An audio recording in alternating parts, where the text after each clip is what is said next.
So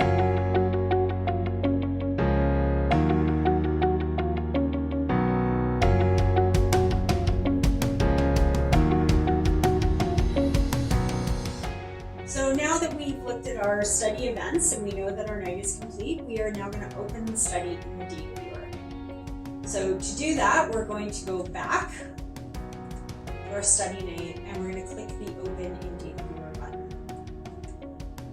So now our DataViewer is going to open. We can click that little message if we want to make it open every time, and it will take a little bit for it to render our histogram.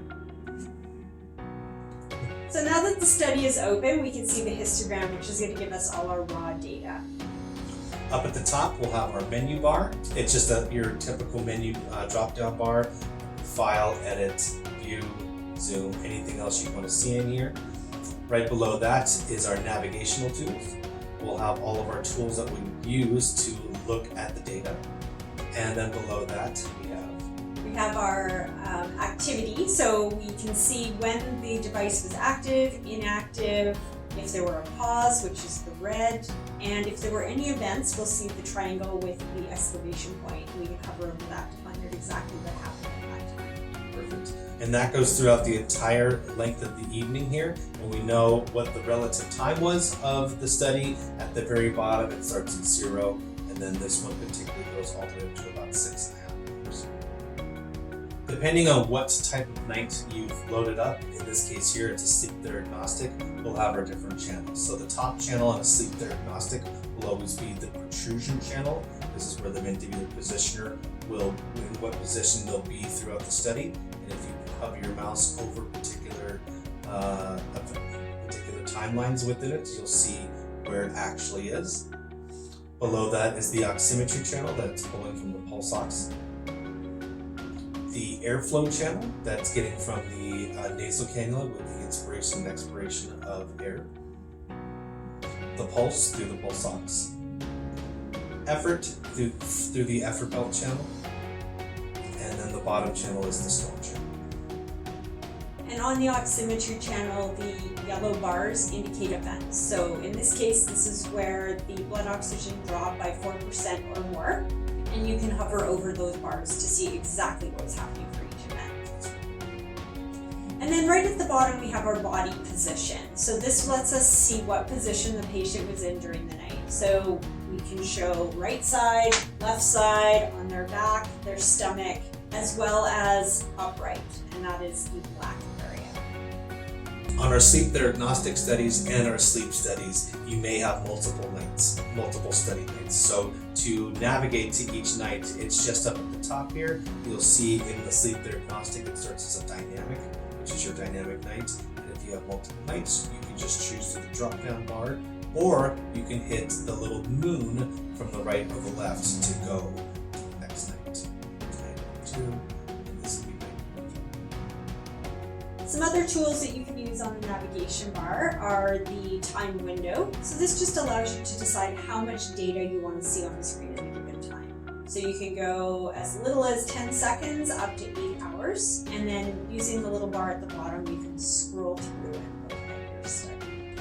To the right of those are a couple of tools that you may use. The first is the Magnifying Glass, and this just allows you to look at an area of data in more detail. So you're just going to left click and drag, and then when you release, it will bring that area into more focus. And you can keep drilling in and looking deeper and deeper into the data.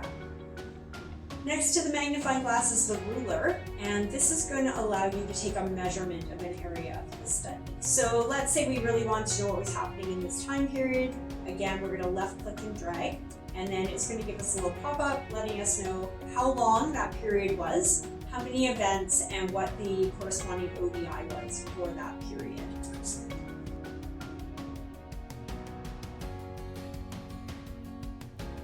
After we've looked at our raw data for our Sleep Theragnostic, we can then generate our reports. So we're going to go up to where it says Reports and generate that Sleep Theragnostic. Okay. Once the study opens, we'll see that page 1 is the same as on a sleep study, the information that was entered into the portal. And page 2 is really where you're going to go. This is all the information you need to go ahead with your appliance. So up at the top, we have our information on the study. It has our scale readings. In the middle is just some statistics about your study. The one that I like to always look at is the number of motor position changes. This just lets you know how many times the mandibular position are moved on each night. Wow, 229 times in the night. Not uncommon on that dynamic night to have hundreds of movements. I've seen in the 500s. Oh, wow. Yeah.